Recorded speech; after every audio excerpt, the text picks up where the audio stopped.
കേരളത്തിലെ വിവിധ വിമാനത്താവളങ്ങളിലേക്കുള്ള ഫെബ്രുവരിയിലെ സർവീസുകൾ വെട്ടിക്കുറച്ചതായാണ് എയർ ഇന്ത്യ എക്സ്പ്രസിന്റെ വെബ്സൈറ്റ് വ്യക്തമാക്കുന്നത്.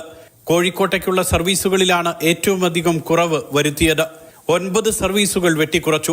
മസ്കറ്റിൽ നിന്നും കോഴിക്കോട്ടേക്ക് ആഴ്ചയിൽ എല്ലാ ദിവസവും സർവീസുകൾ ഉണ്ടായിരുന്നു. എന്നാൽ വെബ്സൈറ്റ് പ്രകാരം ബുധൻ, വ്യാഴം ദിവസങ്ങളിലെ സർവീസുകളിൽ കുറവ് വരുത്തി. വെബ്സൈറ്റ് പരിശോധിച്ചാൽ ഈ മാസം 9, 12, 15, 17, 19, 20, 24, 26, 27 തീയതികളിൽ സർവീസ് ലഭ്യമല്ല. കണ്ണൂരിലേക്കും കൊച്ചിയിലേക്കുമുള്ള സർവീസുകളും വെട്ടിക്കുറച്ചിട്ടുണ്ട്. ഈ മാസം 17 മുതൽ കൊച്ചിയിലേക്ക് 4 സർവീസുകൾ മാത്രമാണ് ഉള്ളത്. കണ്ണൂരിലേക്ക് ആഴ്ചയിൽ 2 സർവീസുകൾ മാത്രം. നിലവിൽ കണ്ണൂരിലേക്ക് ആഴ്ചയിൽ 6 സർവീസുകളാണ് ഉണ്ടായിരുന്നത്. മാത്രമല്ല, കണ്ണൂരിലേക്ക് എയർ ഇന്ത്യ എക്സ്പ്രസ് മാത്രമാണ് സർവീസ് നടത്തുന്നത്. ഇതിനാൽ സർവീസുകൾ റദ്ദാക്കുന്നത് യാത്രക്കാരെ കടുത്ത പ്രതിസന്ധിയിലാക്കും.